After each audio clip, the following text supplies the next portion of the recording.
नमस्कार, मैं हूं आपके साथ मयंक। आज 13 तारीख है। देखिए, जिस तरह से डोनाल्ड ट्रंप की और जिनपिंग की मुलाकात हो रही है चीन में, लेकिन इसी बीच बड़ी खबर है ईरान से। ट्रंप और जिनपिंग की मुलाकात के दौरान ईरान ने शुरू कर दी है आखिरी जंग की तैयारी। एक बड़ी वॉर ड्रिल हो रही है हॉर्मूज के आसपास, और ईरान ये मानकर चल रहा है कि जैसे ही ये मुलाकात खत्म होगी उसके बाद ईरान पर एक बड़ी स्ट्राइक हो सकती है और ईरान पर बड़ा ग्राउंड ऑपरेशन हो सकता है। देखिए, जो ड्रिल, जिस नेचर की ड्रिल कर रहा है ईरान, वो ये मान के चल रहा है कि एक बड़े ग्राउंड ऑपरेशन के तहत ईरान पर हमला किया जा सकता है। और तेहरान ही नहीं, खार्ग आइलैंड के आसपास, केशम आइलैंड के आसपास, फारस की खाड़ी में, तीनों जगह एक साथ बड़े हमले हो सकते हैं और अमेरिका के पैराट्रूपर्स लैंड भी कर सकते हैं। इसके लिए करारा जवाब देने की तैयारी में ईरान जुट गया है। देखिए, जो खबरें आ रही हैं उसके मुताबिक कई टारगेट्स बनाए गए हैं अलग अलग, कि अमेरिका के ब्लैक हॉक हेलीकॉप्टर्स अगर अंदर घुसते हैं तो उनसे कैसा निपटा जाएगा, पैराट्रूपर्स अगर नीचे उतरते हैं तो उनको कैसे घेरना है, अगर एयर स्ट्राइक्स होती हैं तो डिफेंस सिस्टम्स कहां लगे हैं, मिसाइल लॉन्चर्स जो हैं उनको एक्टिवेट कर दिया गया है। इस तरह की तमाम खबरें हैं और ईरान की सेना की तरफ से अपनी जनता को यह बात कह दी गई है कि आप आखिरी जंग के लिए तैयार रहें। देखिए, सारे रास्ते, जितनी कोशिश ट्रंप ने की, सब फेल हो गए हैं। हमला करके देख लिया, बातचीत तरह तरह की होने लगी, तरह तरह के जो है प्रस्ताव सामने आए। मैंने आपको पहले ही कहा था किसी का कोई नतीजा नहीं पहुंचेगा, और अब बात आके रुक गई है इस मुद्दे पर कि आखिरी कोशिश हो रही है चीन में, और डोनाल्ड ट्रंप चीन के जरिए हॉर्मूज खुलवाने की कोशिश कर सकते हैं। देखिए, इस तरह की खबरें हैं तमाम की हॉर्मूज को लेकर जो है मार्को रूबियो और वांग यी, फॉरेन मिनिस्टर जो है चाइना के, और अमेरिका के विदेश मंत्री मार्को रूबियो के बीच में एक बात हुई है। डोनाल्ड ट्रंप और जिनपिंग की मुलाकात के पहले ये बातचीत हुई, जिसमें इस बात को लेकर बताया जाता है कि सहमति बनती दिख रही है कि हॉर्मूज खोला जाना चाहिए। तो हॉर्मूज खोला जाना चाहिए तो ब्लॉक कौन करके बैठा है? किसने? क्या हॉर्मूज पहले ब्लॉक था? हॉर्मूज पहले ब्लॉक नहीं था। ईरान ने कभी हॉर्मूज ब्लॉक नहीं किया। यह ब्लॉकेज तब हुआ जब अमेरिका अपनी सेना लेके हॉर्मूज में पहुंचा। जब 17 जंगी जहाज लेके डोनाल्ड ट्रंप वहां पहुंचे तब हॉर्मूज ब्लॉक हुआ। ईरान ने कभी ब्लॉकेज नहीं किया था हॉर्मूज को। और अब हालत यह है कि वहां पे 17 जहाज खड़े हुए हैं, लेकिन ईरान ने अपनी पूरी ताकत झोंक दी है कि अगर किसी तरह का भी हमला होता है तो उसका करारा जवाब दिया जाएगा। जवाब की बात सिर्फ हॉर्मूज में नहीं है। एक खबर जो कि डिफेंस एक्सपर्ट्स के बीच में तेजी से वायरल है, पेंटागन में चिंता का विषय है, और तमाम जो डिफेंस, देखिए, डिफेंस से जुड़ी जो खबरें आती हैं, दो तरह की खबरें आती हैं। एक खबर होती है जब कोई देश दावा करता है कि हाँ, हमने इस मिसाइल का टेस्ट किया, पूरी दुनिया देखती है कि मिसाइल का टेस्ट किया, किसी हथियार का टेस्ट हुआ है, किसी तरह की डील हुई है, इस तरह की तमाम जानकारियां होती हैं। लेकिन एक खबरें डिफेंस जो एक्सपर्ट्स होते हैं उनके बीच में वो होती है जिसमें हथियारों का निर्माण हो रहा होता है, लेकिन वो रिवील नहीं किया जाता, उसके बारे में दुनिया नहीं जानती। पिछले 24 से 48 घंटे में सबसे ज्यादा जिक्र अगर ये किसी चीज का हो रहा है तो वो है ईरान की आईसीबीएम, इंटरकॉन्टिनेंटल बैलिस्टिक मिसाइल्स। अब इसका जिक्र क्यों हो रहा है आप ये भी समझिए। मैंने अपने पिछले वीडियो में इसका हल्का सा जिक्र किया था, लेकिन ये एक अलग पूरा मुद्दा है जिस पर चर्चा होनी चाहिए, और ये खासकर उस ट्रंप और जिनपिंग की मुलाकात के बीच चर्चा का मुद्दा बना हुआ है। आईआरजीसी से जुड़े कुछ सूत्रों ने इस तरह का दावा किया है कि ईरान के एक अंडरग्राउंड मिसाइल सिटी में आईसीबीएम बनाने का काम बड़ी तेजी से हो रहा है और कई आईसीबीएम के वर्जन्स तैयार हो गए। एक फिगर भी चल रहा है मीडिया में कि 500 से ज्यादा आईसीबीएम तैयार हैं। इस तरह की खबरें आ रही हैं। देखिए, ये आईसीबीएम वाली बात कब शुरू हुई? आईसीबीएम वाली बात तब शुरू होती है जब अचानक ये जो जंग हुई, इसके पहले की बात है, 12 दिन की जंग के बाद की बात है। मैंने इस पर वीडियो भी किया था। अचानक से कुछ सैटेलाइट्स ने, रडार्स ने एक प्रोजेक्टाइल को ट्रेस किया था, जिसमें ईरान से एक मिसाइल फायर की गई जो कि बड़ा लंबा डिस्टेंस करते हुए, क्रॉस करते हुए रूस के साइबेरिया में जाकर गिरी थी। इस तरह का ट्रैक हुआ था। सैटेलाइट्स में कुछ इमेजेस कैच हुई थी, रडार ने कुछ सेंसर्स ने जो है वो कैच किया कि भाई एक लॉन्ग रेंज मिसाइल फायर हुई है ईरान से जो रूस तक गई। उस समय भी इसको लेकर तमाम जगह खबरें थी कि क्या ये आईसीबीएम थी किसी तरह की, लेकिन कई दावे इस तरह के भी हुए कि क्या रूस ने ही या चाइना ने अपनी कोई मिसाइल प्रोवाइड की है। इस तरह की तमाम खबरें थी, स्पेकुलेशन थे।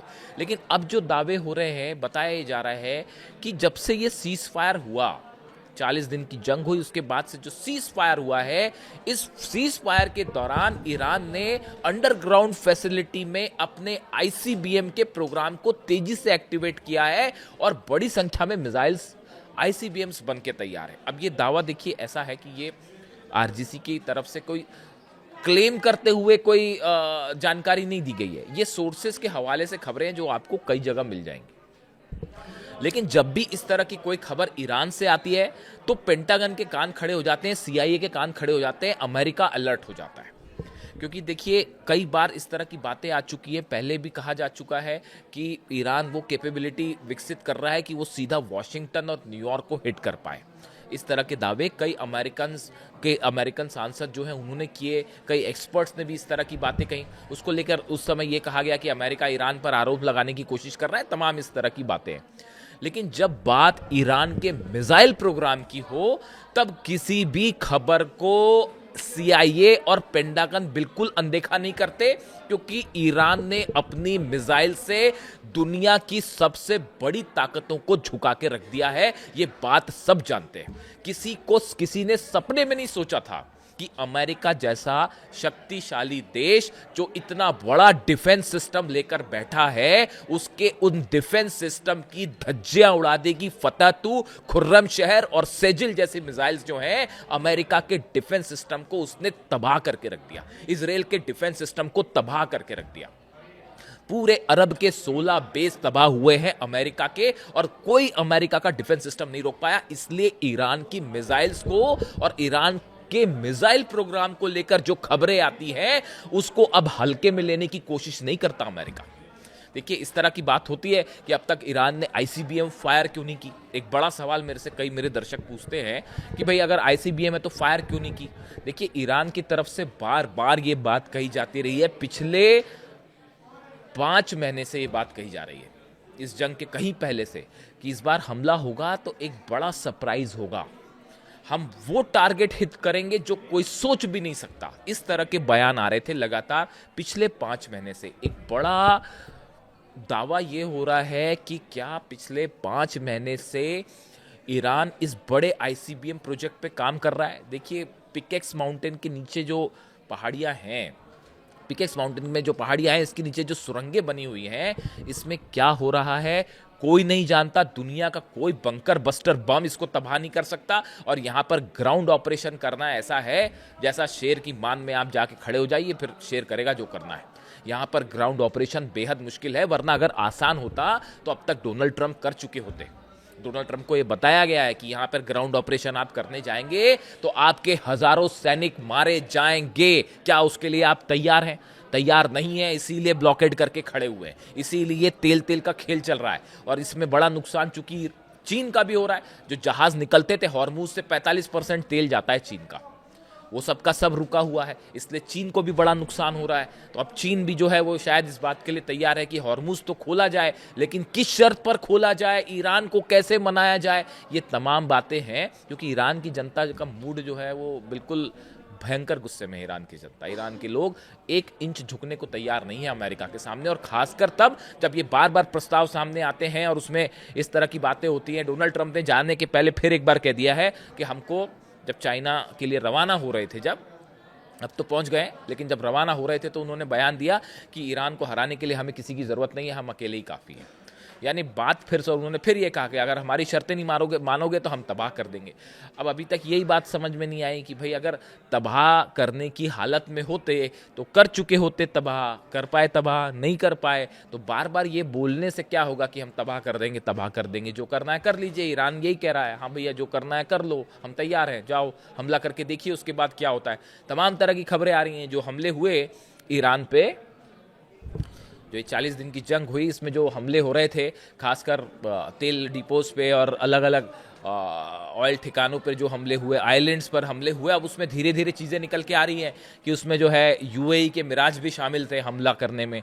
उसमें सऊदी, अब ये भी खबरें आ रही हैं कि सऊदी ने भी अपने वॉरशिप्स का, अपना फाइटर जेट्स का इस्तेमाल किया और सऊदी की तरफ से भी कुछ मिसाइल्स दागी गई। लेकिन चूंकि ईरान ऐसी नहीं बरस रही थी सऊदी के ऊपर जो मिसाइल्स बरस रही थी, या यूएई टारगेट कर रहा था ईरान, वो ऐसा थोड़ी ना था कि बिना जो है मकसद के सिर्फ हमले हो रहे हैं।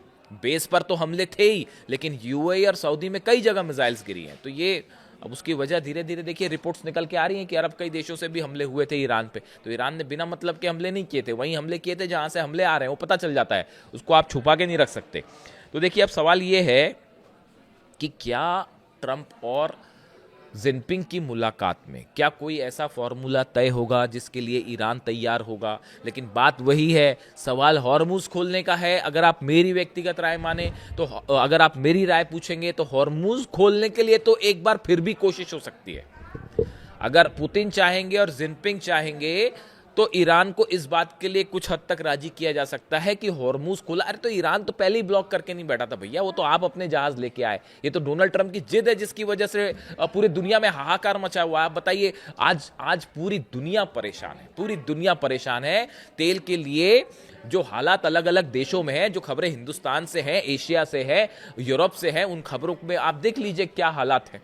और इसके लिए जिम्मेदार कौन है? सिर्फ एक जिद। अब सवाल यह है कि डोनाल्ड ट्रंप कब तक वहां खड़े रहेंगे अपने जहाज लेके? ज्यादा दिन खड़े नहीं रहेंगे, इसीलिए आखिरी कोशिश चीन के जरिए हो रही है। लेकिन अगर ईरान इसके लिए भी तैयार नहीं है, मामला देखिए हॉर्मुज से ज्यादा बड़ा मामला है यूरेनियम का।